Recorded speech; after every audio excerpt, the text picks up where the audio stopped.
Baca coba lagi. Gimana tuh? Hah? Oh, tidak mau. Bismillahirrahmanirrahim. Itu billahi rabbah wa bil islami dinah wa bi Muhammadin nabiyyan wa rasulah.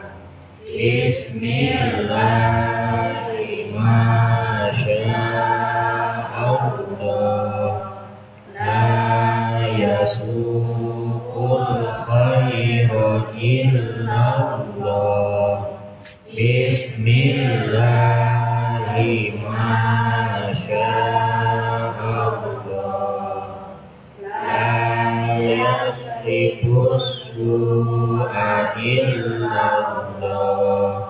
Bismillahirrahmanirrahim.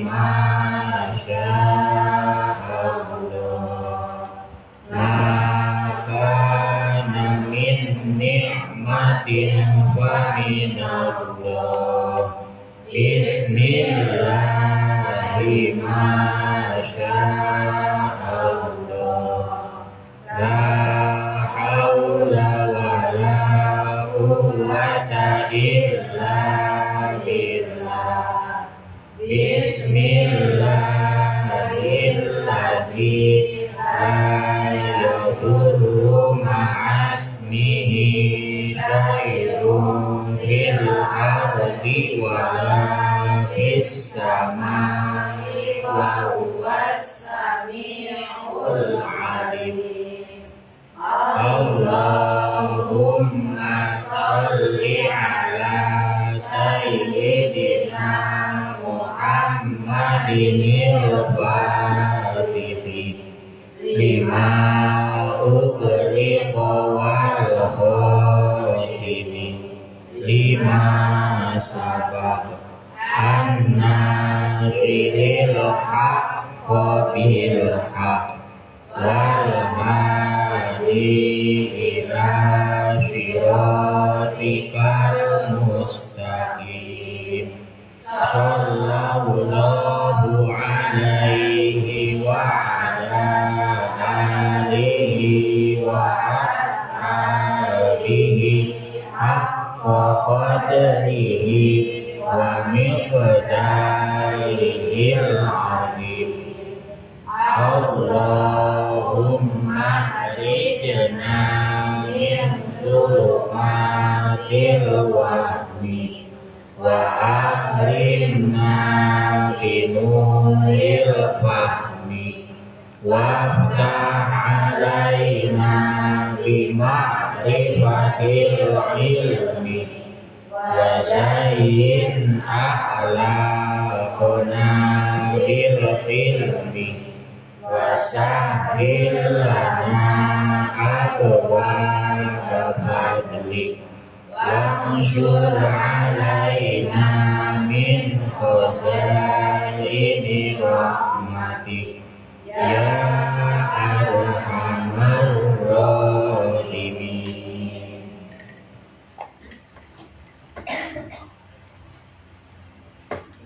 Assalamualaikum waalaikumsalam warahmatullahi wabarakatuh.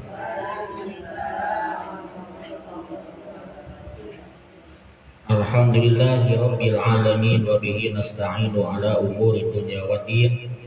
Wassalatu wassalamu ala asyrafil anbiya'i wal mursalin sayyidina wa maulana Muhammadin wa ala alihi wa ashabihi ajma'in, amma ba'du.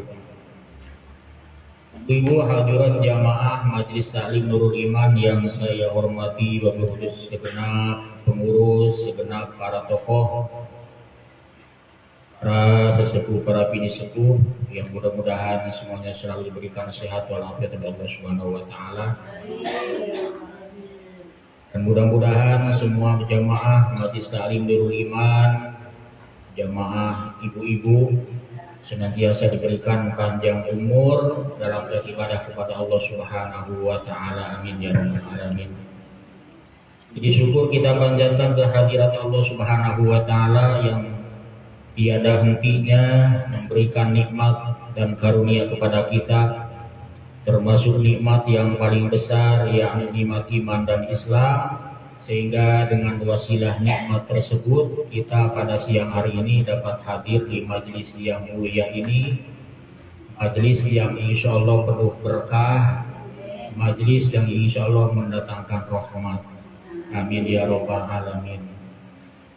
Mudah-mudahan dengan barokahnya kita hadir di majelis ini, kita semua senantiasa selalu mendapatkan hidayah dan taufik Allah Subhanahu wa taala, serta mendapatkan kebahagiaan dari dunia sampai akhirat. Amin ya rabbal alamin. Salawat beserta salam semoga tercurah selamanya atas junjungan kita Nabi besar Muhammad sallallahu alaihi wasallam, juga kepada seluruh keluarganya, para sahabat-sahabatnya, serta pengikut-pengikutnya hingga akhir zaman nanti. Amin ya rabbal alamin. Ibu hadirat jamaah rahimakumullah, alhamdulillah pada Selasa kali ini cuaca cukup cerah. Selasa yang lalu-lalu ya, hujan lagi. Tapi alhamdulillah ngaji mah jalan terus. Alhamdulillah Allah memberikan keleluasaan kepada kita, memberikan rahmatnya kepada kita semuanya. Amin ya rabbal alamin. Allah mencurahkan rahmatnya tiada terhalang dengan cuaca. Hujan jadi rahmat karena kita butuh air. Juga terang jadi rahmat karena kita juga cucian harus kering. Itu kan? Alhamdulillah tidak ada bedanya. Kita tinggal pandai-pandainya menyikapinya dengan penuh rasa syukur. Alhamdulillah kita bisa melanjutkan lagi kajian kita, yakni pembacaan kitab Safinatun Najah. Sekarang sudah sampai halaman 28, pasal syaratnya menjadi makmum.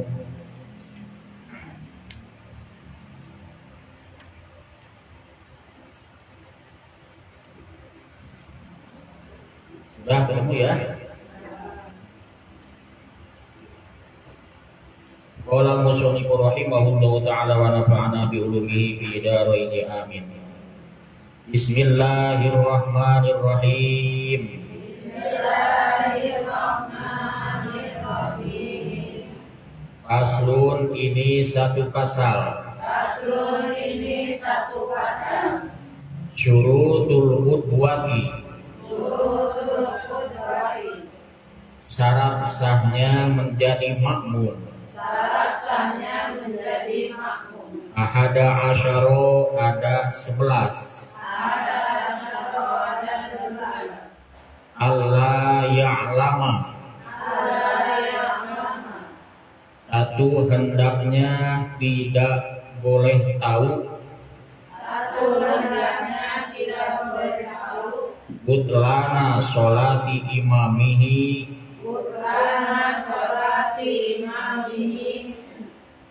Batal sholat imamnya.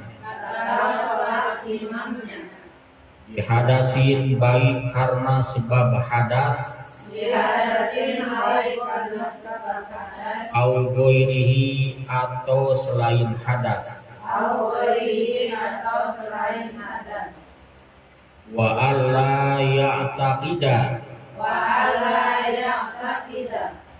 Dan kedua, hendaknya tidak beranggapan. Wujuba qodaiha, akan wajib mengqodho sholatnya imam. Wa alla yakuna. Dan ketiga,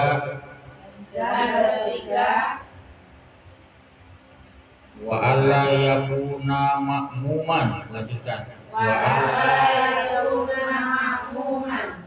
Dan ketiga hendaknya imamnya sedang tidak jadi makmum. Imamnya sedang tidak jadi makmum. Wala ummiyan. Wala ummiyan. Dan keempatnya imamnya tidak boleh yang bodoh. Imamnya tidak boleh yang bodoh. Wa alla yataqaddama alaihi fil mauqifi. Wa alla yataqaddama alaihi fil mauqifi. Dan yang kelimanya tidak boleh ada di depan imam. Tidak boleh ada di depan imam.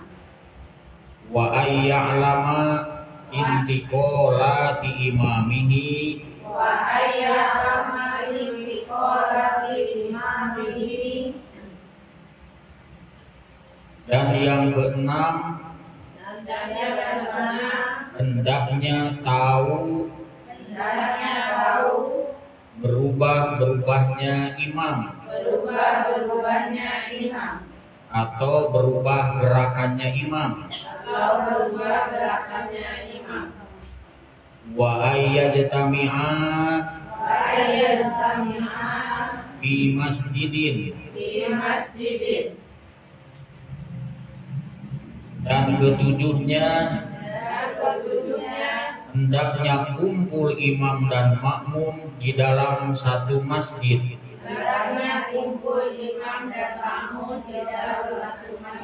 Au bi salasi mi'ati zira'in takriban.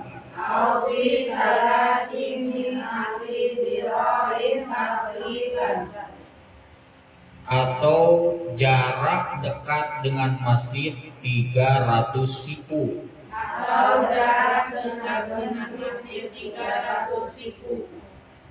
Wa ayyan biya al-qudwata. Dan kedelapan hendaknya niat menjadi makmum. Awil jama'ata atau niat berjamaah.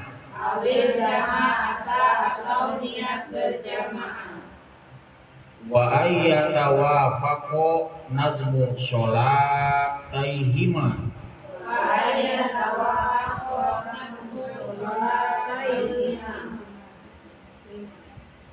Dan kesembilan hendaknya sama gerakan-gerakannya imam dan makmum.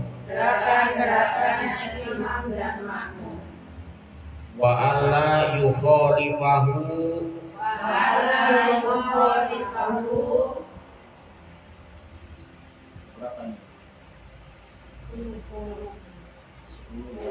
Dan ke-10 hendaknya tidak boleh berbeda. Bi sunnatin dalam pekerjaan sunnah. Fahishatil mukhalafati. Yang buruk perbedaannya. Wa ayyutabi'ahu. Dan ke-11 hendaknya makmum nurut sama imam.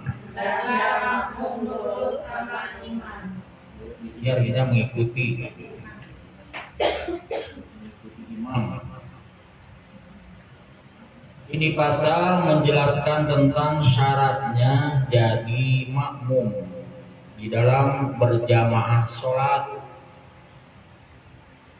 Kalau dalam berjamaah yang selain sholat tidak berlaku semua syarat yang ada dalam pasal ini.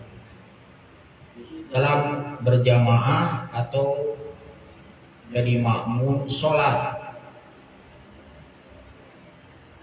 Syurutul qudwati, syaratnya menjadi makmum Di dalam sholat ada 11.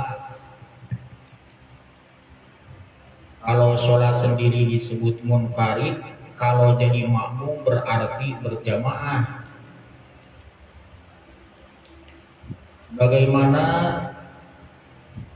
dalam kitab-kitab hadis bahwa sholat itu yang afdol adalah berjamaah bagi laki-laki, tapi boleh bagi perempuan ikut berjamaah dengan laki-laki apabila aman dari fitnah.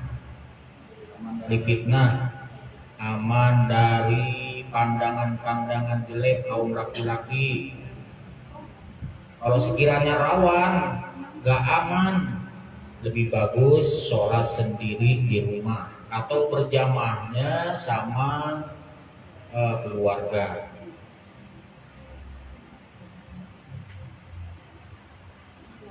Di dalam sholat ternyata berjamaah saja ada ketentuannya atau syaratnya. Tidak asal ngikut, tidak asal kelihatan jadi makmum kemudian mendapatkan keutamaan berjamaah atau kemudian sholatnya aman-aman saja. Enggak. Kalau tidak memenuhi syaratnya, selain tidak mendapatkan keutamaan berjamaah, juga batal, sebagiannya batal sholatnya. Bisa menyebabkan jadi batal sholatnya. Syurutul wudu'i, syaratnya menjadi makmum dalam sholat ada 11. Pertama, Allah ya'lama butlana sholati imamihi bihadasin au ghairihi. Hendaknya tidak usah tahu atau tidak boleh mengira, menyangka kalau imamnya itu sholatnya batal. Selama sholat berjamaah dari awal, selama jadi makmum, seorang makmum tidak boleh beranggapan imamnya batal sholatnya kayaknya nih. Baik dengan hadas, kalau sekiranya imamnya agak ngerasain, umpamanya kita dengar suara kentut nih, kayaknya seperti dari depan suaranya, kemudian punya sangkaan, imam kentut nih, batal berarti imam nih. Tapi kita lanjut ngikutin sampai selesai. Nah kalau seperti itu jadi batal berjamaah kita. Sebagai makmum berjamaah jadi makmumnya batal. Kalau imam, kalau merasa gak batal, imam lanjut gak batal. Kita yang makmum kalau beranggapan sudah batal imam sholatnya, kemudian lanjut ngikut ke imam gerakannya, maka sholat kita jadi batal. Lalu solusinya gimana kalau ketahuan imam menurut kita sudah batal? Maka supaya aman sholat kita, segera niat mufarokoh di dalam hati. Niat saya sholat pisah dari imam. Berarti kita agak berjamaah lagi, sholat sendiri, lanjut terus sholatnya. Cuman gerakan gak terlalu ngikutin banget gerakan imam. Ada perbedaan lah sedikit. Ketika imam ruku, kita makan sudah niat munfarid, niat berpisah, gak berjamaah, bebas terserah kita. Tapi ternyata bacaan hampir dekat dengan bacaan imam waladolin, kita juga waladolin, imam umpamanya lam yalid walam yakul lahu kufuwan ahad, kita pun sama. Beda dikit lah, imam ruku, kita masih agak berdiri sedikit, kemudian kita ikut ruku. Padahal bukan ikut ke imam, karena niatnya sudah berpisah dari imam, maka sholatnya gak batal, cuman gak dapat pahala berjamaah. Kalau umpamanya menyangka imam sudah batal, tapi gerakan ngikut ke imam sampai salam, maka kita yang jadi makmum sholatnya sudah batal, harus diulang lagi. Ada mengulang sholat. Aku usolli fardhu zuhri arba rakaatin mu'adatan lillahi ta'ala, mengulang. Au ghairihi, atau mengira, menyangka imam batal dengan selain hadas.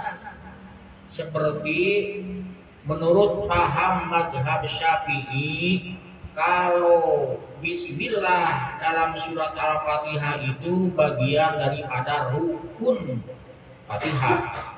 bagian daripada ayat Fatihah. Maka dari itu berarti kalau baca bismillah ketika baca Fatihah harus dibaca. Kalau gak dibaca bismillahnya berarti baca Fatihahnya gak sah karena sebagian ayatnya dibuang. Nah, ayat Fatihahnya semuanya ada 7. Kemudian tidak ada diam sejenak pun, habis Allahu Akbar takbiratul ihram langsung baca bismillah. Langsung baca alhamdulillah, gak baca bismillah dulu. Maka menurut paham mazhab Syafi'i itu sholatnya karena Fatihahnya bismillahnya gak dibaca berarti gak lengkap, gak sah baca Fatihahnya. Kalau kita sudah mengira bahwa ini sudah gak beres kemudian masih ngikut, batal sholat kita, makmum. Imam gak batal. Terkecuali seperti di Mekah, di Madinah, itu memakai mazhab Hambali. Kalaupun nggak baca bismillah dalam Fatihahnya, tapi ada jeda setelah takbiratul ihram. Allahu Akbar. Ada diam dulu sejenak. Itu perkiraan baca bismillah cukup diamnya. Maka kalau seperti itu, karena baca bismillah dalam Fatihah bisa saja dibaca pelan, bisa saja dibaca kenceng ketika waktu bacaannya kayak maghrib dan isya subuh. Itu sah-sah aja kita terus menjadi makmum dan tidak menganggap batal sholatnya imam dan tidak sah sholatnya imam, enggak. Bisa saja baca bismillahnya pelan. Itu mah lanjut kita menjadi makmumnya, tidak boleh menganggap imam sholatnya gak sah. Atau di luar Mekah kita sholat di masjid lain di perjalanan, kok beda dengan kita biasa mau baca Fatihah itu bismillahnya dibaca, ini juga baca bismillah, kan banyak ya ayat kayak gitu. Bismillahnya nggak dibaca. Kalau habis takbiratul ihram baca Allahu Akbar ada berhenti sejenak, nggak apa-apa kita ikut. Itu mungkin kita harus nudon, berbagus sangka mungkin dia baca bismillahnya pelan, tidak dikencengin. Lanjut aja, gak usah mengira bahwa gak sah imam sholatnya karena Fatihahnya gak dibaca semua, termasuk bismillahnya gak dibaca umpamanya. Lalu kalau ingin cari aman, bagaimana? Kalau cari aman, kalau ketahuan itu suka begitu,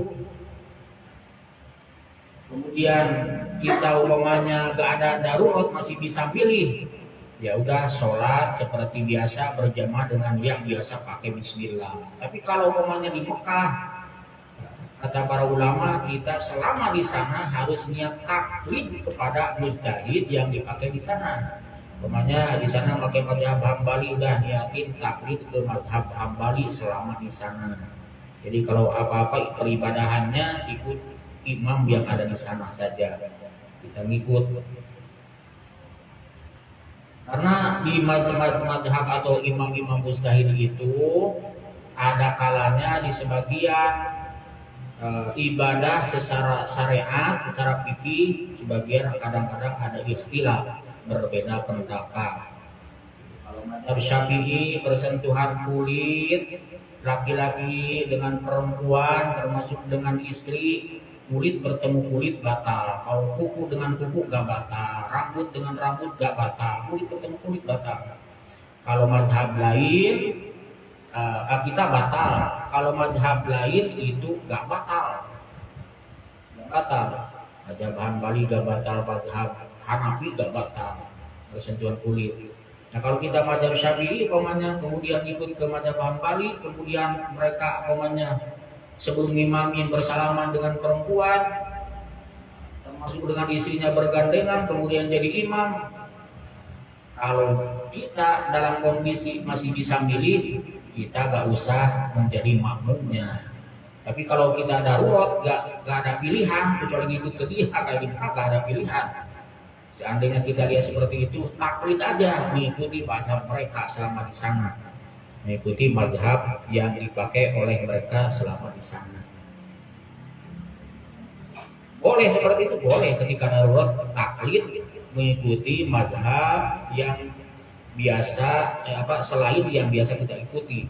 Ketika darurat bisa kita taklid kepada mujtahid selain Imam Syafi'i.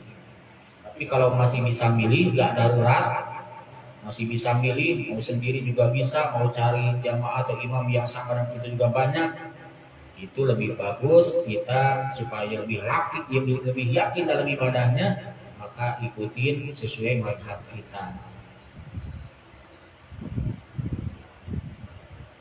Jadi ada hal-hal yang perbedaan mazhab itu menurut mereka gak batal, menurut kita batal. Ketika dilakukan sebelum sholat, lalu kita tahu umpamanya kalau mereka sudah batal menurut mazhab kita, itu kan jadi ragu-ragu dalam batin ketika kita ikut ke dia, jadi makmumnya dia. Nah, kalau menyangka apalagi melihat seperti itu menurut mazhab pendapat ilmu kita sesuai mazhab yang kita ikuti itu batal, kemudian kita jadi makmumnya, nah, maka itu tidak sah jadi makmumnya.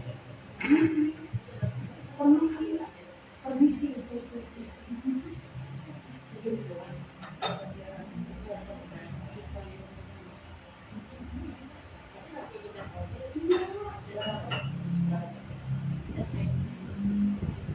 Jadi kalau berjamaah jadi makmum, kita harus percaya penuh kepada imamnya.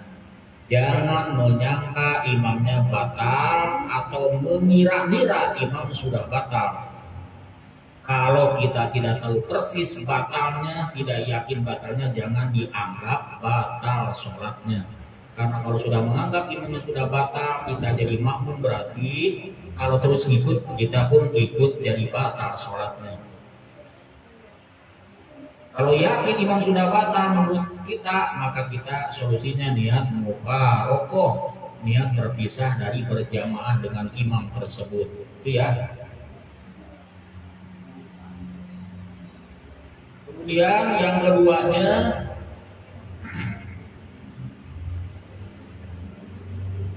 Allah yang tidak wujuba qadaiha, tidak boleh menganggap seorang makmum di dalam berjamaah bahwa imam wajib mengqadha atau mengganti sholatnya.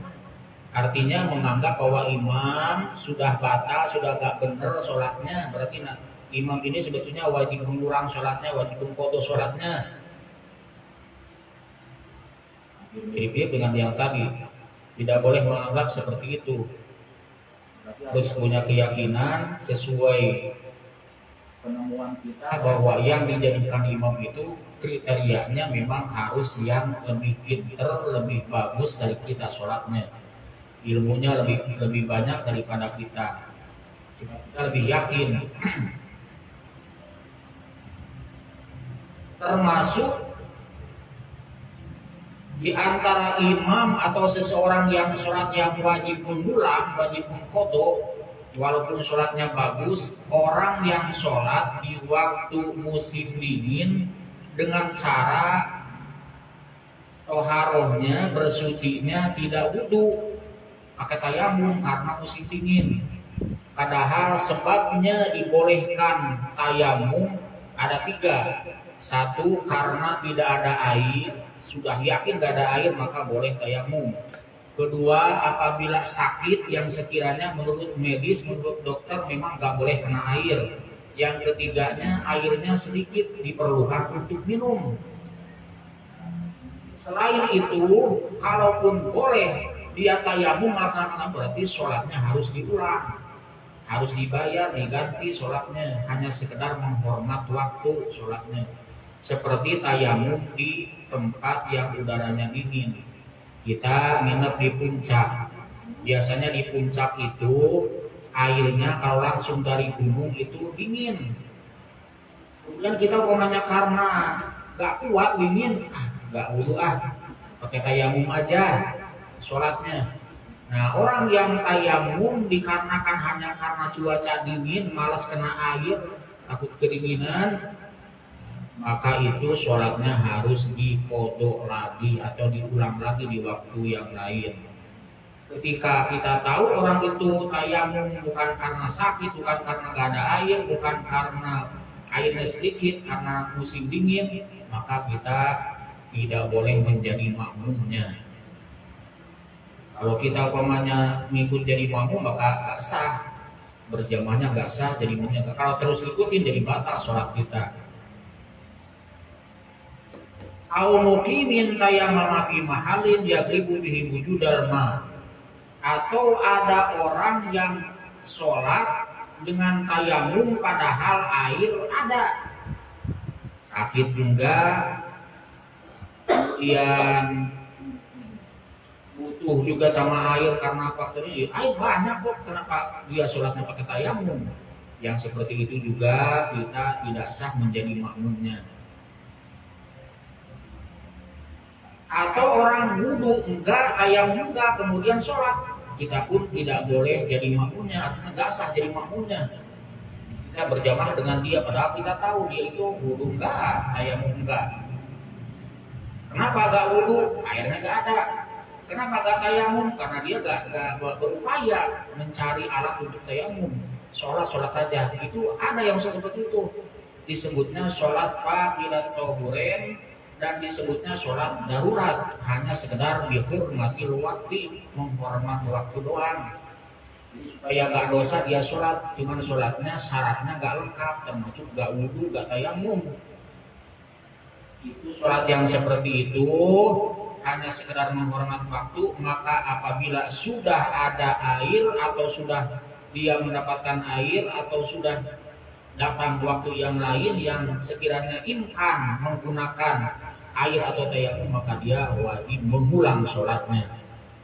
Yang seperti itu yang meragukan kita gak usah jadi makmumnya, karena memang dia gak memenuhi syarat sholatnya dan sholatnya dia harus diulang.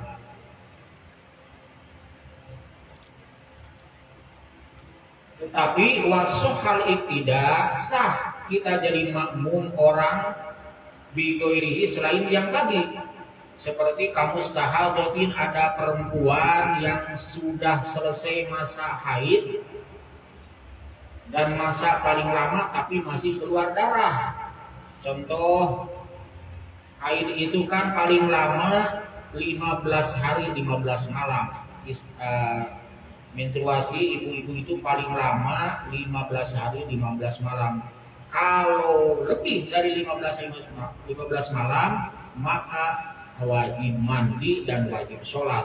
Walaupun darahnya masih keluar, itu disebut darah istihadah, darah penyakit. Walaupun masih keluar darah, tapi itu darahnya bukan darah haid lagi, darah istihadah namanya, karena sudah lewat batas paling lama masa haid, maka ketika kita jadi makmumnya atau ingin jadi makmum kepadanya itu sah. Atau kita menjadi makmum kepada orang yang tayamum tapi tayamumnya memenuhi syarat. Sebabnya dia melaksanakan tayamum kan sebabnya ada 3. 1 karena gak ada air, 2 karena sakit dan menurut medis tidak boleh kena air, seperti luka bakar gak boleh kena air, atau lukanya pas anggota wudhu seperti tangannya luka karena goresan pisau atau golok sehingga lukanya besar, maka tidak boleh kena air supaya cepat sembuhnya, maka itu boleh melaksanakan tayamum, diganti wudhunya dengan tayamum. Kalau yang sekiranya itu sah tayamumnya, sholatnya gak harus diulang, kita boleh menjadi makmumnya atau sah makmum kepadanya. Wa masih hubin, kemudian kita sholat menjadi makmum kepada orang yang orang itu sholatnya memakai kaos kaki. Tapi memakai kaos kaki itu kan ada syarat-syaratnya. Apabila kita bepergian supaya kita tidak harus mencuci kaki, membasuh kaki, ketika wudhunya cukup diusap kakinya, tapi syaratnya pakai kaos kaki yang bersih selama 3 hari itu dibolehkan selama kita di perjalanan. Kalau kita gak kemana-kemana gak sah, disebutnya masul upi. Dan cara-caranya mengusap kaos kakinya tidak bisa sembarangan, harus teratur, yaitu dengan cara jarinya celupin ke air, kemudian direnggangkan, kemudian diusapkan ke atas. Biasanya dibasuh kakinya nih kalau wudu nih habis ngusap kepala, ini mah cukup diusap aja kaos kakinya, langsung sholat pakai kaos kaki. Itu apabila ada orang yang kayak gitu, dia memakai kaos kaki tapi karena sedang di perjalanan dan wudunya kakinya nggak dibasuh tapi diusap kaos kakinya dari luar, itu dengan catatan yang tadi memakai syarat sahnya masul hufi, maka ketika dia sholat kita jadi makmum atau ngikut sholatnya dia, kita makmum sama dia, itu sah itu. Atau makmum kepada wamud dojiin, kepada orang yang sholatnya tidur miring, atau wamustalikin kepada orang yang sholatnya dia berbaring. Bisa imam imamnya berbaring, kita makmum biasa berdiri, bisa. Di sini sah. Kalau memang orang itu gak bisa berdiri, gak mampu berdiri, tapi dia itu alim, dia itu soleh, pantas jadi imam.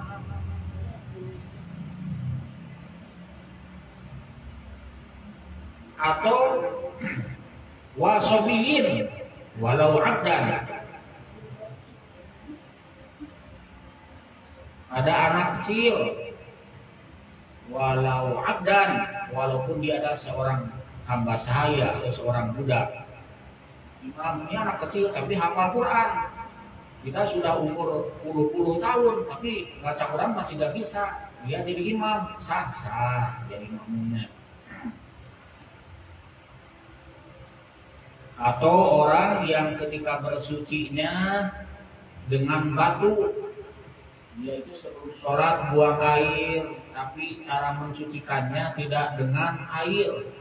Bersucinya tidak dengan air tapi dengan batu, istijmar dengan batu. Kemudian dia wudu, kemudian sholat. Dia memakai ilmunya, mempraktekkan ilmunya mungkin kita tahu, kemudian kita jadi makmumnya, itu sah. Para yasihu ibtida'u ghairiha, selain itu kita tidak sah. Jadi alhasil yang tadi yang mengusap kaos kaki ada tata caranya, ada ketentuannya. Tidur miring, tidur terlentang, bukan tidur, sholat miring, sholat terlentang, sholat duduk, ada ketentuannya bagi yang nggak mampu. Ketika kita tahu bahwa dia orang alim tapi nggak mampu berdiri, sholatnya sambil duduk, kita jadi makmum, itu sah. Di antaranya. Tapi kalau kita beranggapan bahwa orang itu gak sah sholatnya, kemudian jadi makmum, ya kita jadi batal sholatnya kalau tetap jadi makmum. Oleh karena itu kalau kita tahu bahwa dia gak sah sholatnya, gak sah pula kita menjadi makmum atau jadi makmum orang itu. Tapi kalau dia mah terserah, dia masih sah-sah aja menurut dia, tapi kita yang tahu jadi gak sah menjadi makmumnya, mendingan sholat sendiri, mendingan sholat munfarid atau cari imam lagi. Wasali suha ala yakuna makmuman, yang ketiganya syaratnya jadi makmum atau berjamaah itu jangan imamnya yang sedang jadi makmum. Ini imam tapi dia juga lagi berjamaah kepada orang lain, lagi makmum sama orang lain. Biasanya terjadi seperti itu kalau orang itu adalah orang alim. Orang alim biasanya. Kemudian santrinya menganggap bahwa ketika sholat harus yang diikuti itu ya gurunya. Padahal gurunya juga lagi makmum kepada orang lain. Ketika niat dia sholat, usolli fardhu zuhri arba rakaatin mustaqillati, ada makmuman, membayangkan dia menjadi makmum, bukan makmum yang di depan, bukan imamnya yang di depan yang dianggap, tapi bahwa menganggap bahwa imam itu yang di depan dia, yaitu gurunya. Padahal gurunya sedang berjamaah pula sama orang lain. Itu gak sah. Harus yang sedang jadi imam atau sedang munfarid itu sah. Kalau lagi jadi makmum, jangan dianggap dia adalah seorang imam. Jangan menjadi makmum kepada orang yang sedang menjadi makmum lagi. Kalau ada orang yang sholatnya datang belakangan, harus teliti dulu. Ini siapa imamnya? Mungkin kalau di sholat kayak di masjid imamnya ada di tengah satu, kita tahu. Oh, ini imam sholatnya itu yang dekat mimbar, yang di belakang pasti jadi makmum. Tapi kalau sholatnya kelompok-kelompok, kalau kita ikut ziarah Wali Songo saja, sholat di perjalanan, itu di satu masjid sholatnya berapa kelompok. Sampai ke teras-teras ada yang sholat berjamaah. Apalagi di Mekah, apalagi kita di perjalanan menuju dari Madinah ke Mekah namanya. Di perjalanan itu menemukan masjid kelompok-kelompoknya banyak, lagi berjamaah juga. Jangan sampai salah pilih ini, jangan sampai niat makmum kepada orang yang sedang jadi makmum juga. Nah, kalau di tempat kayak gini mah gampang membedakan mana imam mana makmum. Tapi di perjalanan kayak jauh-jauh lah pengalaman itu, yaitu di antara ziarah Wali Songo, pasti bis itu rutinnya ke situ. Rutenya itu sebelum masuk itu balik apa mampir di masjid itu. Nah itu sholatnya berkelompok-kelompok. Satu bis keluar, satu bis masuk. Kadang-kadang 2 bis yang masuk. Sholatnya kan masing-masing ini jamaah, nggak bisa nyambung dengan jamaah lain karena takut ketinggalan. Nah jangan sampai salah pilih mana makmum, mana imam. Jangan sampai niat berjamaah kepada seorang imam pada dia juga sedang jadi makmum, batal atau gak sah jadi makmumnya kita. Di antaranya wala undian, syarat keempatnya seorang imam tidak boleh yang bodoh. Artinya jangan sampai dia salah ketika baca Al-Quran, terutama ketika baca Al-Fatihah. Ketika baca Al-Fatihah ada huruf yang tertukar, ada makhraj huruf yang tidak tepat, sedangkan kita makmumnya paham betul ini gak benar nih imam nih baca Fatihahnya.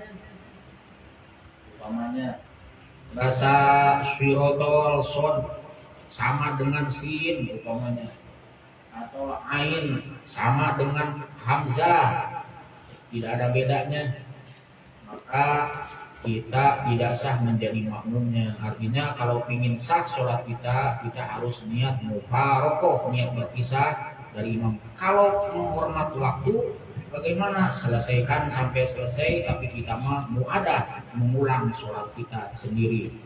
Nah sholat lagi tadi perasaan kurang pas nih, jadi makmumnya dia bacanya gak benar, kita sholat sendiri mengulang, namanya muadah. Bukan kodok, mengulang, muadatan. Ini sholat zuhurnya 2 kali. Bagaimana kalau sama? Ya, imamnya kurang bagus bacanya, Fatihahnya terutama. Kita juga sebetulnya nggak bisa amat baca Fatihah, nggak benar, nggak begitu bagus. Kalau nilainya sama, itu sah-sah aja. Bilangnya kalau orang ngerti sama orang ngerti pas. Imamnya ngerti, makmumnya kurang ngerti, bagus. Imamnya kurang ngerti, makmumnya kurang ngerti, sah, aman.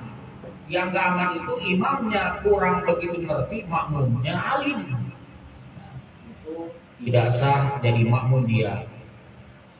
Bagus kalau gak munfarid, sholat berjamaah tapi setelah selesai dia sholat muadah. Ulang sholatnya. Gak usah ribut. Benar imam, gak usah banyak ngoceh, tinggal muadah udah selesai. Karena bagi yang lain sah-sah aja kalau sama keilmuannya, atau kalau baca Quran sama kurang bagusnya. Ini memang gak gampang dalam berjamaah itu, pingin pahala sampai 27 derajat berjamaah gak gampang. Nah, kalau kita punya kemampuan dari keilmuan, termasuk ilmu baca Al-Quran, ilmu baca Fatihahnya lebih bagus, itu siogianya. Yang kurang bagus lebih paham, lebih tahu diri, menghormati. Kecuali gak ada, ya terpaksa namanya. Walaupun disilahkan kalau kita merasa kita agak ini dia lebih pengertian dia, kita bertahan. Jangan kita disilahkan sekali langsung maju. Seandainya kita di perjalanan silakan, padahal kurang begitu siap, jangan terlalu memaksakan. Kalau ada yang lebih alim dari kita, tapi kalau menurut kita sama-sama nih, kita juga tahu si A si B-nya makmum kita jadi imam itu sah-sah aja. Karena bagi orang yang fasih membaca Al-Quran termasuk makhrijul hurufnya, walaupun baca surat apa, apalagi surat Fatihah, itu pasti bisa membedakan dari mulai satu huruf, dari mulai Bismillah sampai Waladhdallin bisa membedakan ini pas atau tidak. Termasuk ketika imam di waktu sholat yang sunnah baca kenceng, maghrib bisa subuh, kok ini imam sholat maghrib bacaannya pelan, gak kedengeran. Maka seorang makmum kalau kita ingin sah harus nanya kepada imam, kok tadi kenapa baca suratnya atau baca Fatihahnya gak kedengeran? Saya gak tahu, kata imamnya. Saya gak tahu kalau tadi ada yang ikut ke saya jadi makmum saya, karena saya pikirannya sendiri sholatnya itu aman, sah, gak harus mengulang makmumnya. Tapi kalau begitu selesai sholat ditanya, kenapa gak suaranya kok gak dikeluarin? Karena itu kan sunnahnya kencang, karena maghrib bisa subuh mah sunnah dibaca bacaan Fatihahnya dibaca kencang. Kemudian dia bilang umpamanya, maaf saya itu gak begitu bisa baca Quran, termasuk Fatihah juga masih belepotan umpamanya. Maka kita sebagai makmumnya tadi wajib mengulang sholatnya, sholat lagi kita di 2 kali. Keduanya mu'adatan, yakin mu'adah, mengulang sholat. Itu saking lebih hati-hatinya menjaga sholat kita, jangan sampai sholat kita itu kebawa rusak. Kenapa? Karena di sini imam itu fungsinya li'annal imama bijihatin tahammulul qiraah 'anil makmum. Imam itu, seorang imam itu dia memikul, menanggung jawab pembacaan dari makmum. Artinya kalau imamnya bacaannya bagus, sholatnya bagus, sah-sahnya bagus, artinya sholatnya itu sesuai aturannya, maka makmum yang kurang bagus itu jadi ke bawah bagus. Imamnya bagus, sempurna, rukunya sempurna, sujudnya sempurna, bacaannya bagus, khusyuknya bagus, umpamanya. Waroknya juga bagus, teliti dalam makanan, omongan, pakaian yang suci-suci, yang halal-halal. Maka makmum yang kurang bagus jadi ke bawah bagus. Itu keutamaan imam yang bagus. Kalau imamnya yang fasik, yang kadang-kadang suka berbuat dosa, maka kalau ada makmumnya yang soleh, kemudian si makmum yang soleh itu tahu kalau ini imam cuma suka berbuat dosa, maka jadi ke bawah rusak sholatnya. Kurang sempurna. Kalaupun syarat sahnya berjamaah itu dapat, walaupun itu pokoknya keutamaan berjamaahnya dapat. Jadi jangan disalahkan kalau ada seorang yang lebih alim, lebih pandai kemudian bertahan. Ketika ada rombongan di masjid, satu masjid ada 3 rombongan sholat, dia bertahan menunggu selesai yang berjamaah yang pertama, kemudian setelah itu selesai baru dia maju sebagai imam, kemudian rombongannya ikut sholat ke dia, tidak mau nyampur. Mungkin kalau waktu sholat-sholat yang dibaca kencang dia paham, oh ini kurang pas, lebih baik mungkin sendiri umpamanya. Kita gak usah ngapain sih ribet amat, tinggal ngikut selesai, gak bisa begitu. Jadi saling menghormati kalau ketika mendapati seperti itu. Karena untuk menjaga kesempurnaan sholat, menjaga keresahan berjamaah, menjaga supaya dapat fadol atau keutamaan pahala berjamaah. Terkecuali kalau umpamanya lidahnya memang susah. Lidahnya untuk membacakan, mengeluarkan huruf tersebut itu susah. Sudah dicoba berkali-kali susah. Seperti saya pernah dengar bahkan orang kiai untuk baca itu susah. Bisanya nggak. Alhamdulillahirobbil alamin. Benar juga susah, gak bisa. Bisanya nggak. Bagaimana kalau memang nggak bisa dirubah, itu sah-sah aja, tidak termasuk merusak makna bacaan. Kayak lidah sebagian bangsa Arab nggak bisa membunyikan huruf go, bisanya nggak bisa membunyikan huruf ko, bisanya jadi go. Ko itu kadang-kadang dibaca go. Lidah sebagian bangsa Arab kalau ada tulisan yang berhurufkan ko itu berubah menjadi go. Kita gak usah kaget dia kesulitan untuk mengeluarkan huruf makhraj huruf ko. Bisanya ke go. Kalau kita mendapati hal seperti itu yang nggak bisa dirubah karena kesusahan mengeluarkan atau melafalkan satu huruf, itu tidak membahayakan, aman-aman aja.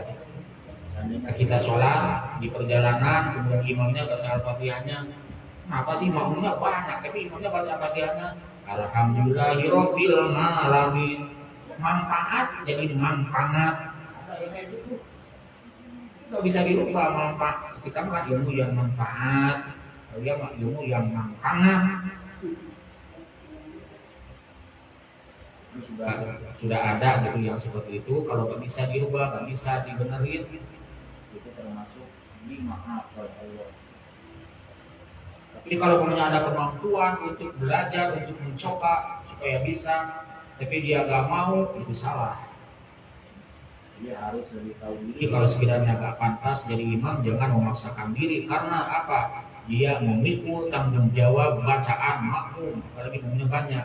Kalau ternyata di sidang di hadapan Allah kelak di akhirat, sholat kamu hari ini hari Sabtu tanggal sekian, bulan sekian, sholat kamu bacaannya rusak, maka makmumnya yang si A si B rusak semua, makmum nggak terima.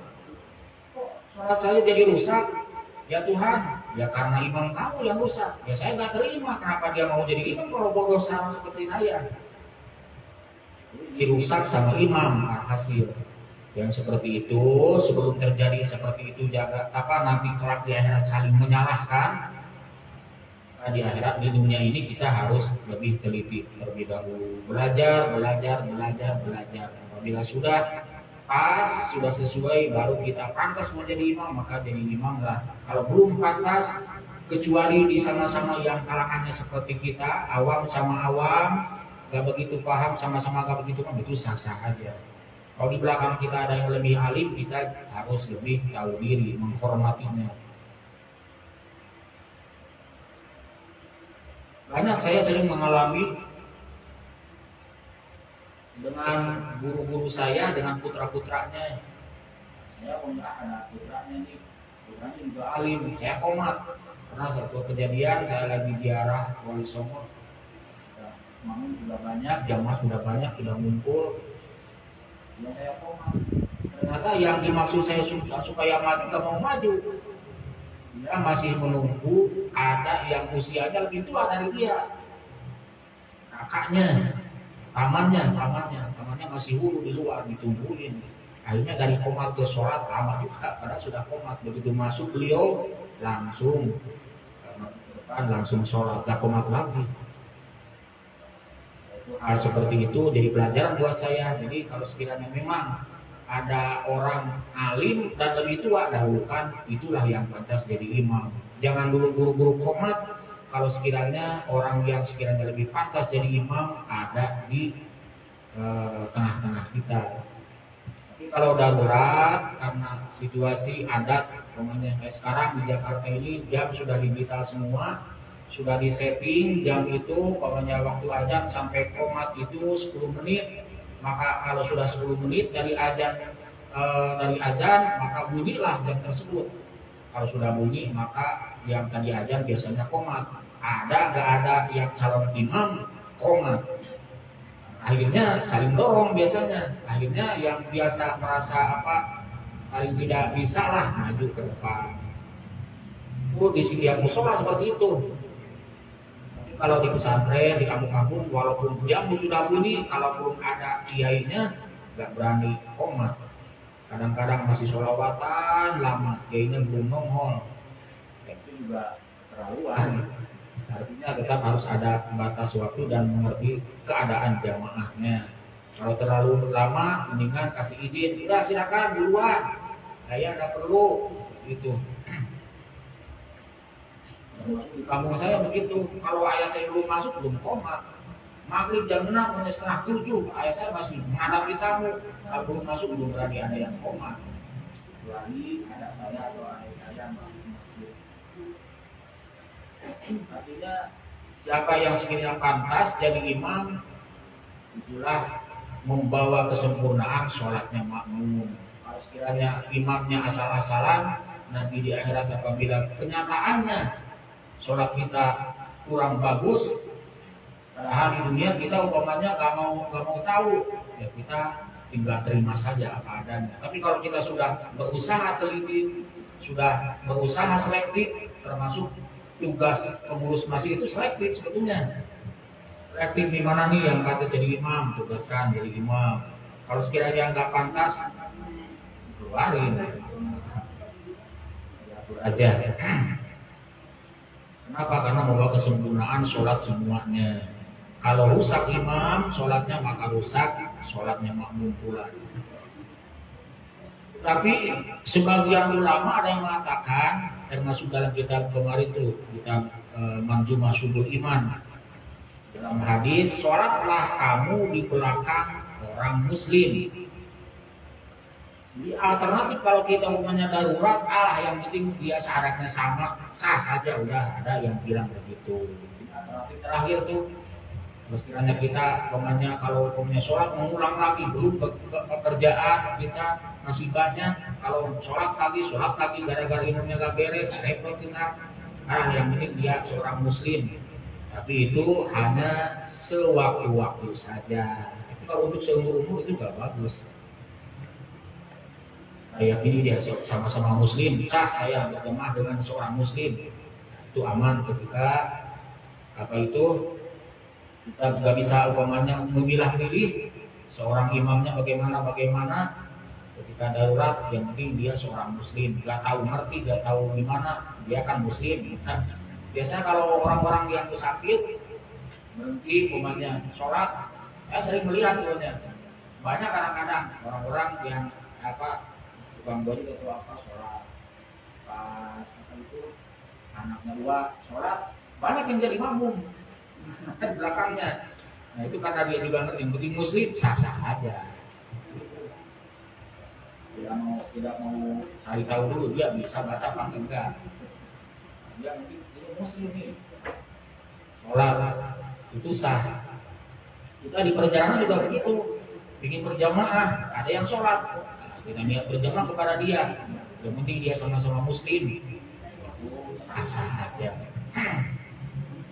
Jadi kalau kita punya bisa milah-milih, bukan darurat, bukan terpaksa, kita carikan yang lebih membawa kesempurnaan buat sholat kita. Itu kriteria seorang imam harus dipilih. Begitu juga kita seorang makmum harus lebih paham supaya jangan sampai kita ingin sempurna di hadapan Allah tapi kita nggak mematuhi kriterianya atau syarat-syaratnya, ketentuannya menjadi makmum.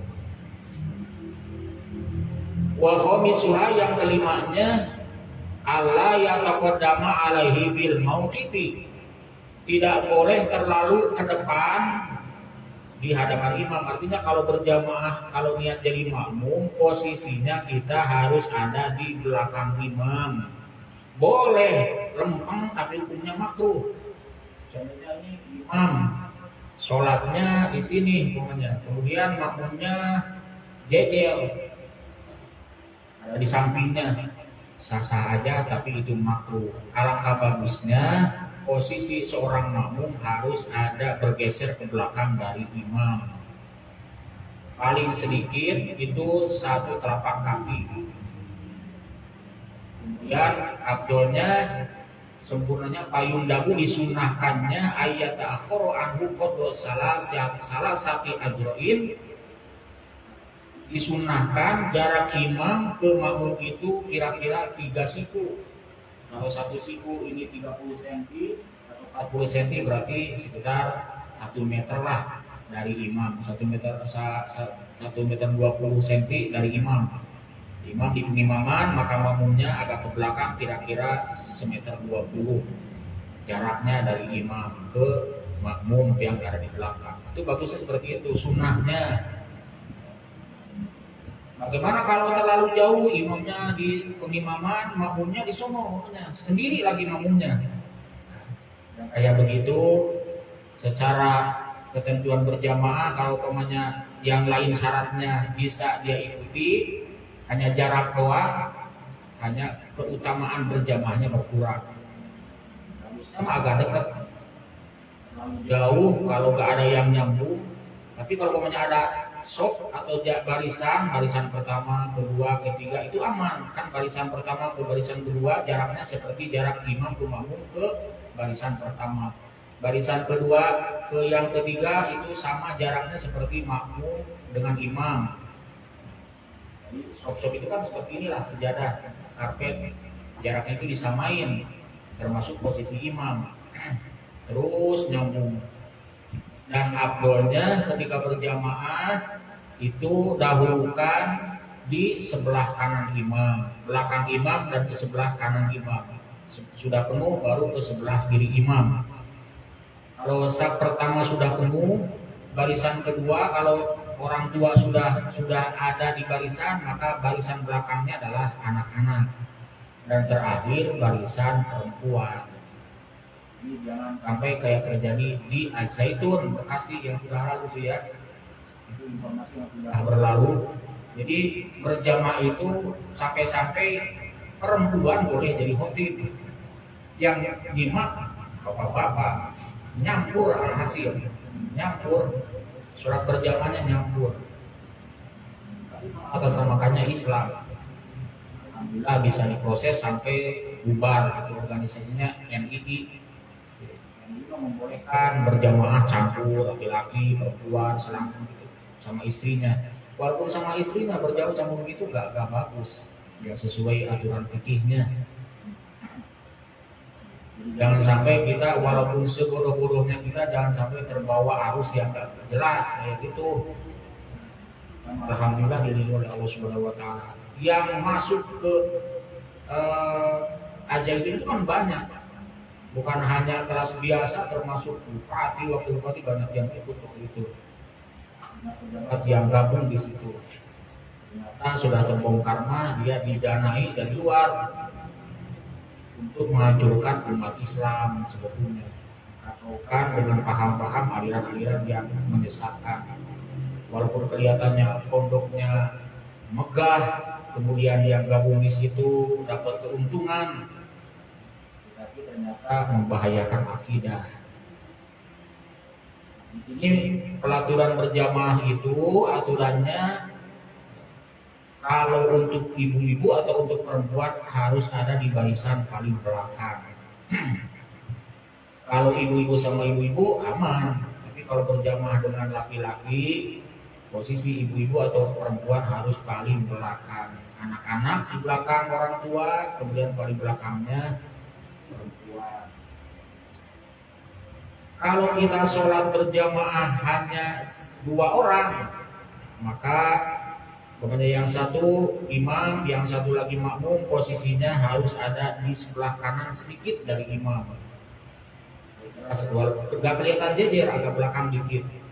Kalau tadinya jejer, maka sunnah salah satunya kalau yang merasa jadi makmum mundur, yang merasa jadi imam maju. Kita punya awalnya sholat tadinya berjamaah, sama-sama berjamaah, kan boleh berjamaah jadi makmum satu saf, imamnya selesai, sedangkan kita punya tugas 1 rakaat lagi belum selesai.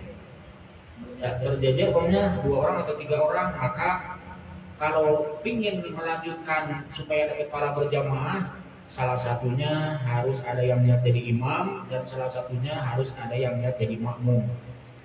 Yang merasa niat jadi makmum, barisannya mundur sedikit, atau merasa dia paling tua di rombongan tersebut karena dia temannya atau keluarganya atau ayahnya dari anaknya, dia sunnah maju sedikit ke depan kemudian niat berjamaah.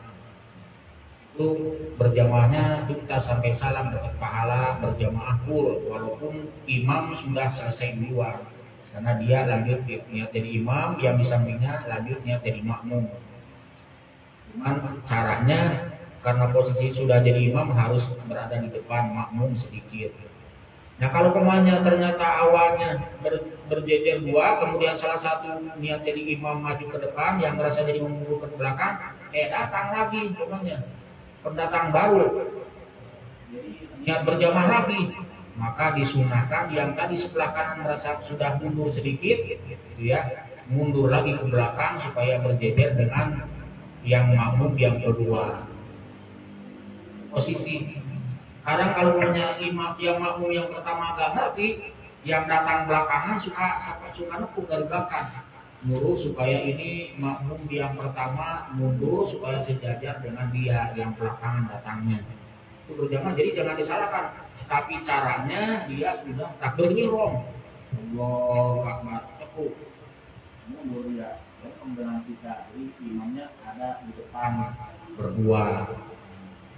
Tadinya kan di sampingnya, sekarang sudah ada di depan dua orang. Yang di belakang, yang tadinya sedikit jejer jadi mundur ke belakang supaya lempem dengan makmum yang datang belakangan. Tapi caranya si makmum yang datang belakangan setelah Allahu Akbar nepuk ngasih tahu. Dan tidak boleh kalau jadi berjamaah itu, ini berjamaah ada imam, ada saf-saf, barisan-barisan. Datang dia belakangan sendiri pokoknya.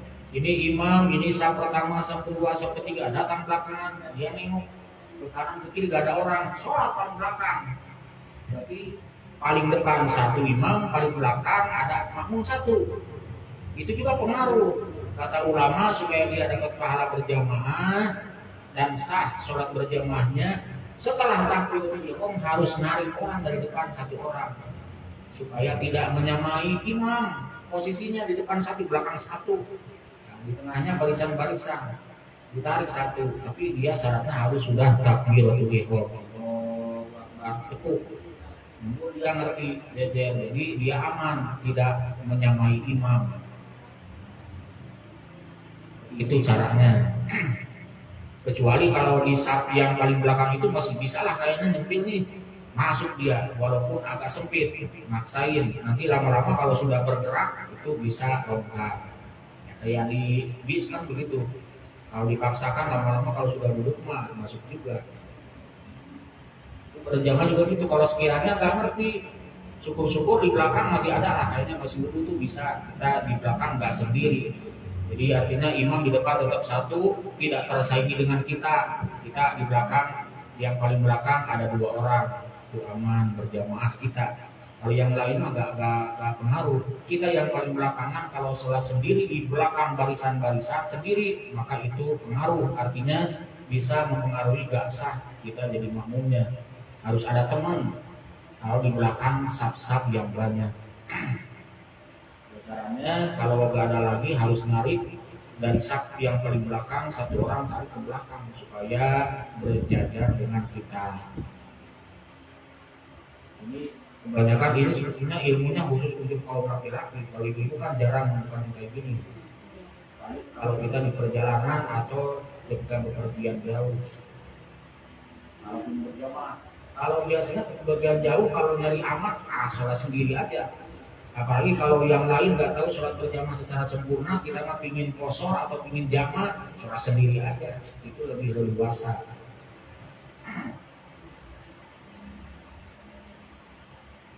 Yang kelimanya. Yang keenamnya, syaratnya jadi makmum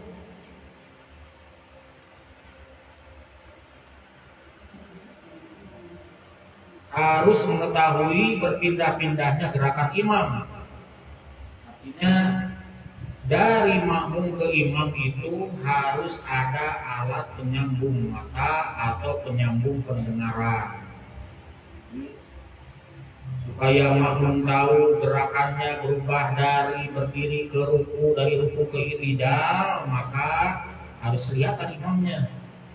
Di samping kelihatan, suara imam kedengaran, Allahu Akbar. Makanya bisa dengan imam langsung, bisa dengan mubalik. Kalau di Mekah ada mubaliknya. Imam paling bersolih Allahu Akbar. Di belakangnya ada yang mubalik Allahu Akbar. Ada yang bantu. Dan mubalik itu boleh yang makmum sholat ke dia, boleh orang lain. Hanya dia mah bagian mubalik aja, pegang mic umpamanya. Karena dia nggak sholat, boleh. Untuk membantu supaya si makmum dengar suaranya atau tahu berubahnya imam dari gerakan satu ke gerakan yang lainnya, dari gerakan A ke gerakan B. Dibantu namanya mubalik, itu membantu supaya makmum tahu pindah-pindahnya gerakan imam. Oleh karena itu supaya nyambung, gak sah hukumnya jadi makmum seorang yang buta dan yang tuli. Lihat gak bisa, dengar gak bisa, kalau jadi makmum dia gak sah. Gimana mau tahu gerakan berubahnya imam? Dengar enggak, lihat enggak, imam ruku, berdiri terus dia. Imam sudah sujud, berdiri terus karena gak dengar gak lihat. Berarti dia lebih afdol sendiri. Tapi kalau jadi imam, dia ada yang makmum kepada dia sah, dapat berjamaah.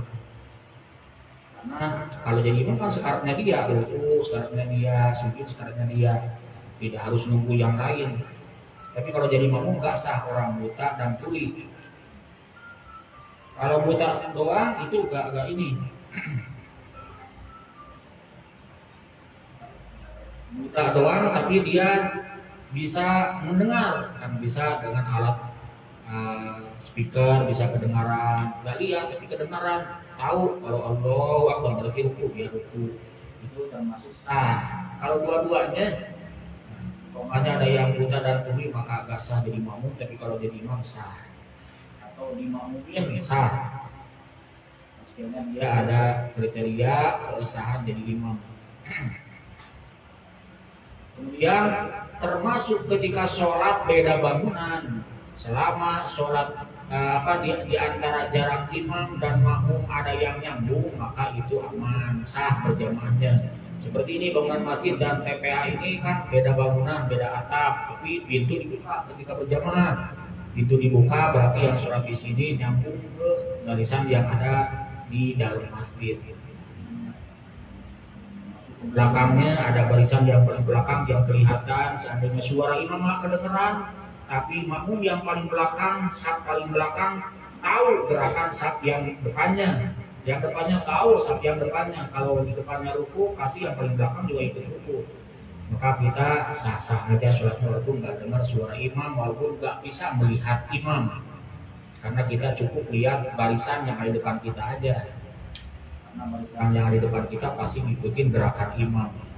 Jadi jangan sampai imam ruku, makmumnya nggak ikut ruku karena nggak lihat dan nggak dengar dan nggak ada patokan untuk mengikutinya. Kemudian ada umpamanya di helah, itu diupayakan seperti di sebagian masjid kalau sholat berjamaah suka pakai layar, padahal ruangan berbeda. Itu berbeda pendapat ulama. Kalau tidak ada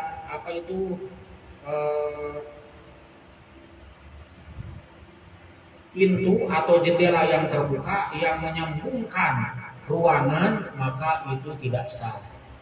Kenapa? Karena kalau alat hanya sekedar layar, live streaming pakai layar di lantai 2, tapi tertutup lantai 2-nya. Cukup pakai layar, jadi mengetahui suara dan gerakan imam itu berubah atau ganti itu cukup lihat layar. Tetapi kalau dengerin suaranya nggak kedengeran, lihat juga nggak bisa lihat, orang tertutup. Cukup lihat di layar.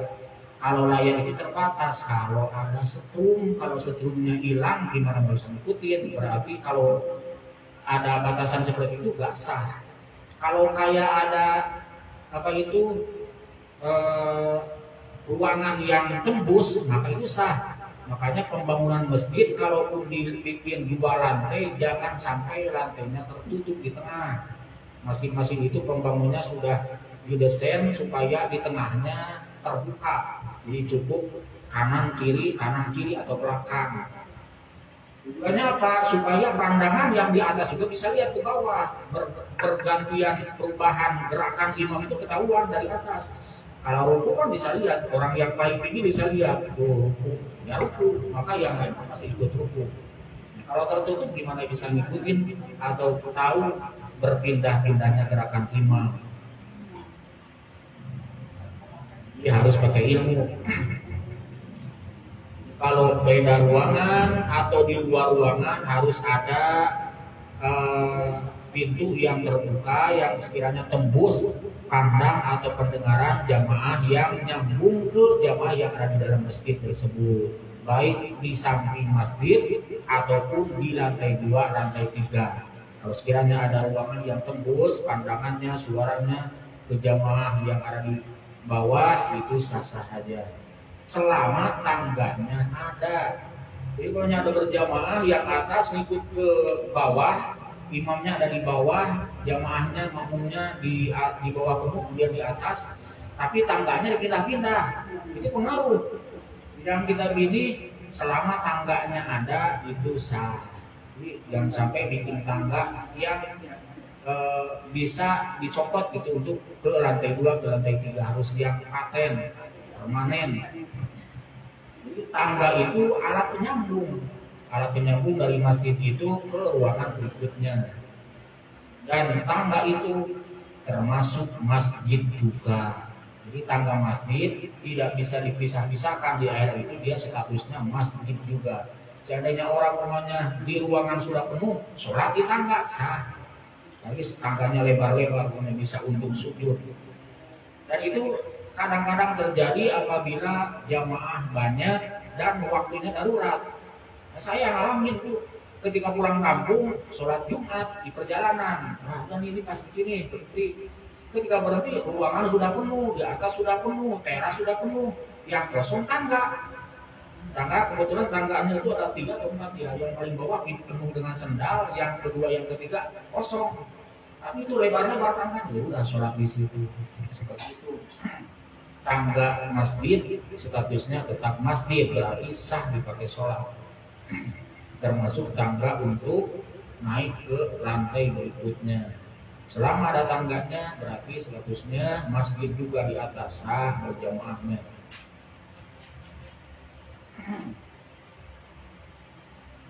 Kemudian yang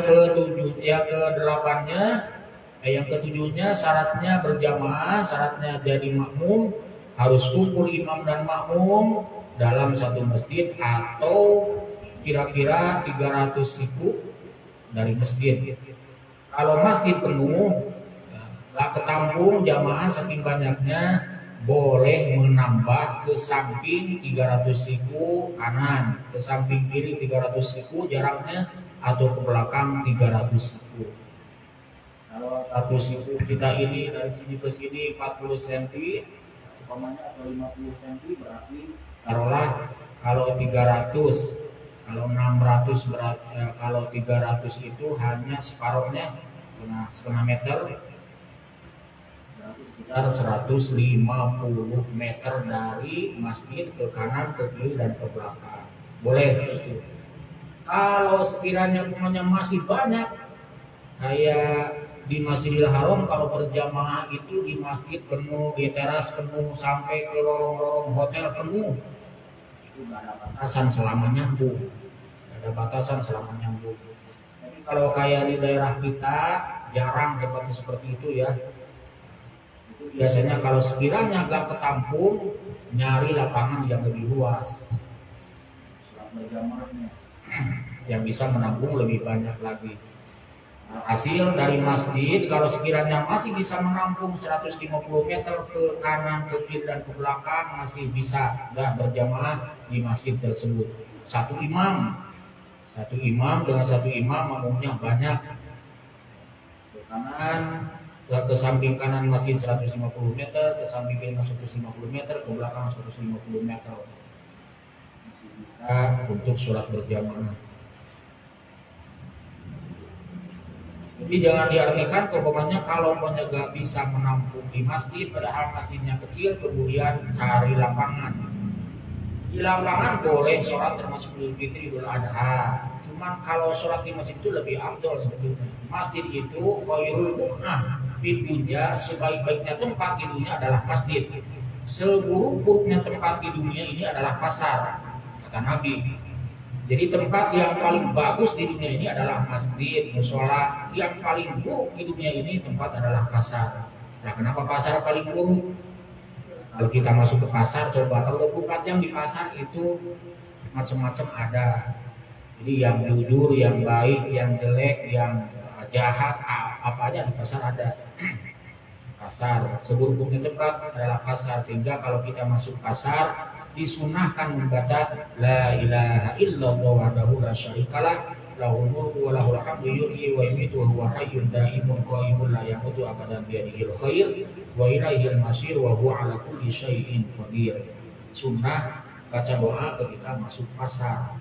Seperti halnya sunnah ketika masuk masjid, Allahumma sholli ala sayyidina Muhammad wa ala ali sayyidina Muhammad, Allahumma ighfir li dzunubi wa ftah li abwaaba rahmatika.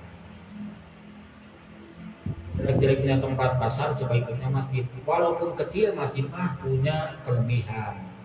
Kalau sekiranya jamaah banyak, jangan dulu nyari lapangan. Kalau sudah penuh masjid, tambahin ke samping kanan dan kiri juga belakang masjid. Kalau masih ada lahan untuk sholat di sebelah kanan, penuhi. Kalau masih ada lahan di sebelah kirinya, penuhi. Kalau masih ada lapangan ke belakangnya masjid, silakan penuhi. Jangan dulu keluar dari masjid. Jadi walaupun dia sholatnya di luar masjid, tapi berjamaah ikut ke imam yang ada di dalam masjid, pahalanya sama seperti sholat di dalam masjid tersebut. Kalau sekiranya umpamanya ini masjid gak menampung, kanan kiri depan masjid, belakang masjid gak ada lahan, tapi jamaah banyak, baru cari lapangan sekira bisa untuk menampung jamaah banyak. Kenapa lebih baik masjid? Karena ada kemungkinan, dan itu pun ada syarat-syaratnya, sholat di lapangan harus sekiranya kalau musim hujan aman, artinya bukan musim hujan. Kemudian dari segi najis harus sudah aman, yakni kalau sebelum dia berlari sajadah setidaknya ada alas sebelumnya seperti koran atau terpal dan lain sebagainya. Kalau langsung dikhawatirkan najisnya tembus ke sajadah, jadi sholat kita gak sah. Itu resikonya kalau sholat di luar masjid atau di lapangan. Jadi jangan ke bawah umpamanya ramenya, sholat Idul Fitri sekarang mendingan di Sikon 13 enak di lapangan. Ya kalau cuaca mendukung, kemudian kesucian tempat mendukung. Tetap kalah keutamaannya dengan yang di masjid atau di luar masjid sedikit nyambung ke masjid. Kita carikan yang lebih afdol, lebih unggul pahalanya. Tapi kalau darurat di masjid tidak memungkinkan karena masjidnya yang mau ambruk, cari di lapangan, ya jelas lapangan lebih bagus.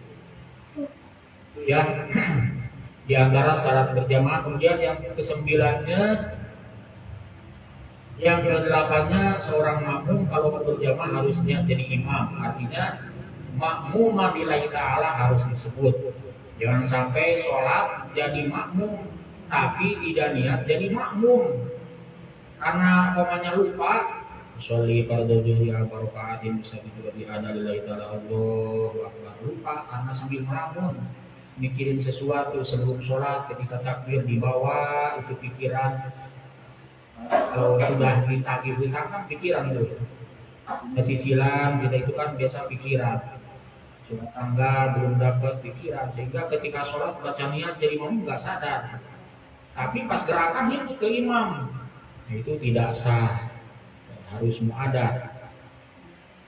Caranya gimana? Ya harus kontrol. Ketika kita umpamanya konsentrasi, niat berjamaah harus usolli fardhu makmum. Makanya sunnah baca niat dengan lisan sebelum baca niat di dalam hati ketika takbiratul ihram.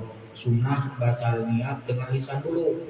Baca usolli fardhu zuhri itu dengan lisan hukumnya sunnah. Baca usolli fardhu zuhri di dalam hati ketika baca Allahu akbar itu hukumnya wajib. Dalam niat itu wajibnya di dalam hati ketika baca Allahu akbar.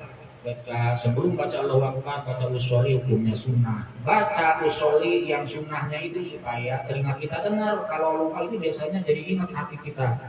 Kalau pemanya lisan gak baca langsung pakai hati, khawatirnya lupa lagi mikirin sesuatu. Padahal mah kita sholatnya berjamaah tapi niatnya gak jadi makmum. Ada alillahi ta'ala, gak adaan makmuman. Maka kalau gak pakai adaan makmuman, gak sah jadi makmumnya. Harus mengulang sholatnya. Yang kesembilan syaratnya jadi makmum atau berjamaah itu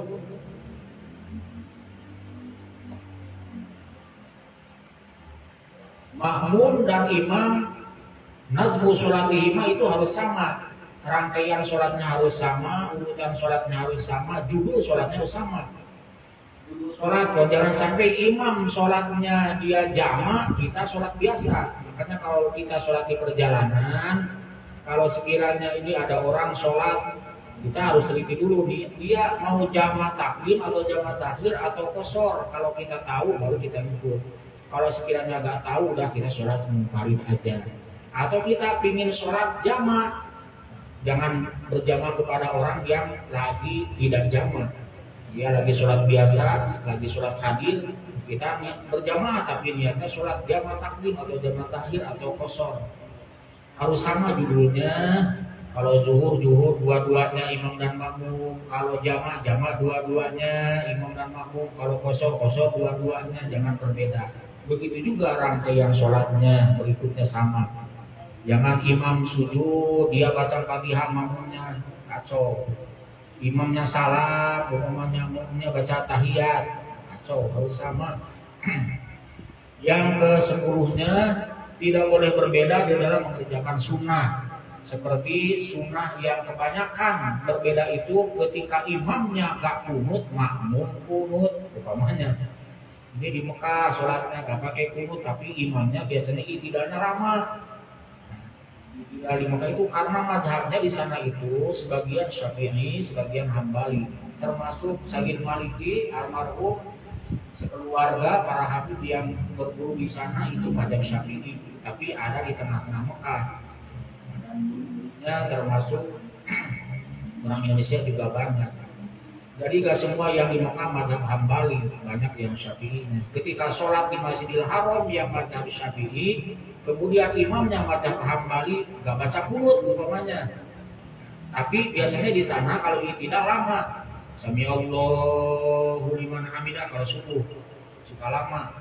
Diperkirakan orang yang ingin baca qunut walaupun gak mengangkat tangan, dia bisa baca qunut. Nah, kita yang umpamanya biasa pakai qunut jangan kemudian qunut sendiri, mengangkat tangannya paling cukup sambil i'tidal, tambahin habis Rabbana lakal hamdu sampai selesai baca doa qunut. Gak usah ngangkat tangan. Karena kalau terlalu jauh, terlalu buruk perbedaannya, terlalu jelek, ini enggak imam enggak, makmum make, imam make, makmum enggak, itu terlalu buruk perbedaannya. Kayak sama, gak baca padahal baca, itu gak terlalu buruk perbedaannya. Imam gak baca qunut, cuman tidak lama, mau ada kesempatan baca doa qunut, cuman gak angkat tangan, gak kelihatan baca qunut padahal baca qunut, itu gak berbeda, gak buruk itu perbedaannya.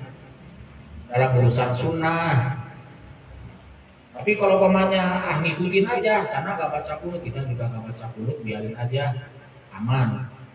Jangan sampai berbeda dalam urusan sunnah padahal lagi berjamaah. Artinya kalau lagi berjamaah, kalau mau pakai ikutin.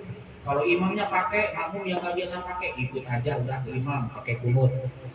Ketika imamnya yang nggak qunut, makmumnya biasa pakai qunut, itu kan urusan sunnah. Bagi makmum boleh ngikutin imam, nggak usah pakai qunut aja, udah aman. Nggak usah mentang-mentang biasa pakai qunut sendiri. Termasuk imam umpamanya biasa pakai qunut, makmumnya merasa gak biasa pakai qunut, kemudian dia tangannya diam sendiri dan ngangkat.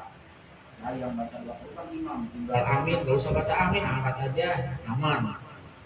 Kalau berbeda dan perbedaan yang terlalu buruk itu bisa menjadikan batal berjamaah makmumnya. Imamnya gak batal, makmumnya ini yang gak sah jadi makmumnya. Kalau gak sah tapi tetap ngikut gerakannya, jadi batal sholatnya.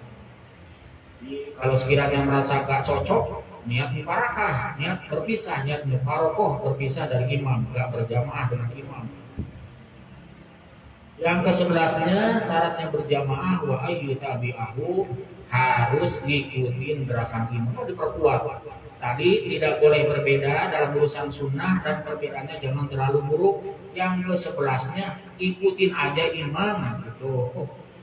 Kalau imam kunut ikut, imam nggak kunut ikut, itu selesai dalam urusan sunnah ya. Paham ya? Jadi kalau ada yang memaksakan saya mah nggak mau berjamaah di situ.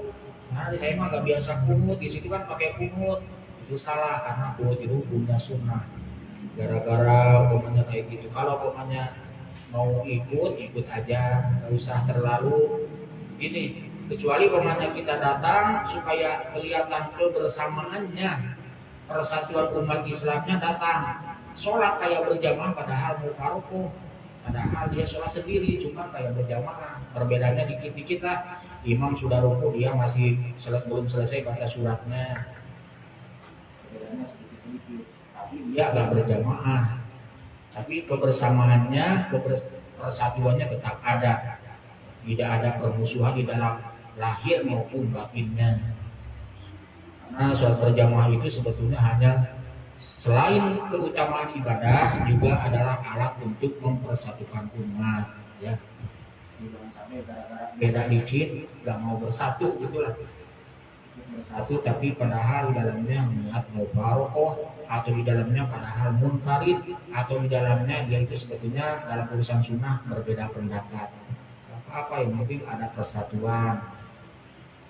Wallahu a'lam bishawab. Ada pertanyaan? Ada ya.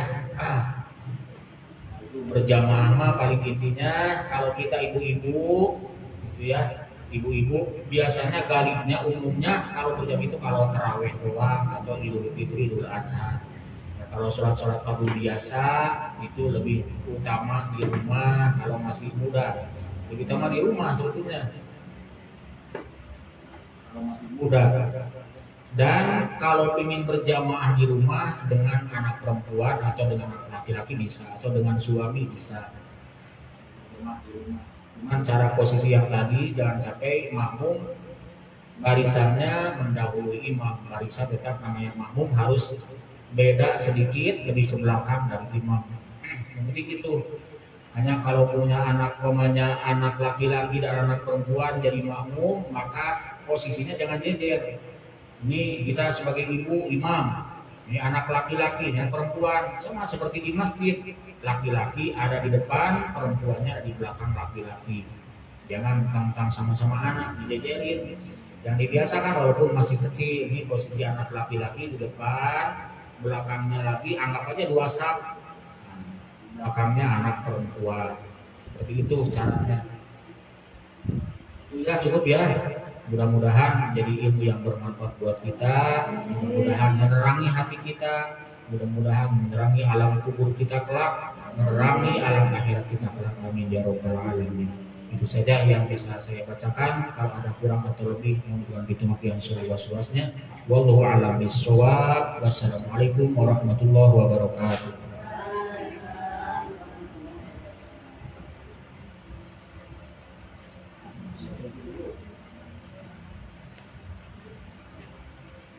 Bismillahirrahmanirrahim. Ya Rabbana tarabna bi annana qatarabna wa annana asrabna ala Allah asyrabna fatub alaina kulli hawba wastur lana al-awrati wa amin rawati wa firli walidina rabbi wa mauludina wa ali wal ikhwani wa sa'ir khilani wa kulli zi mahabba au akhiratin au suhbah wal muslimina ajma'in amin ya rabbi yasma fadlan wajudan manna la bi'tisabin minna bil Mustafa Rasuli nangdo bi kulli suri sallallahu wa sallam rabbi alaihi abdal habbi wa alihi wa sahbihi adada qasri suhbi walhamdulillahi fil bari wa tanami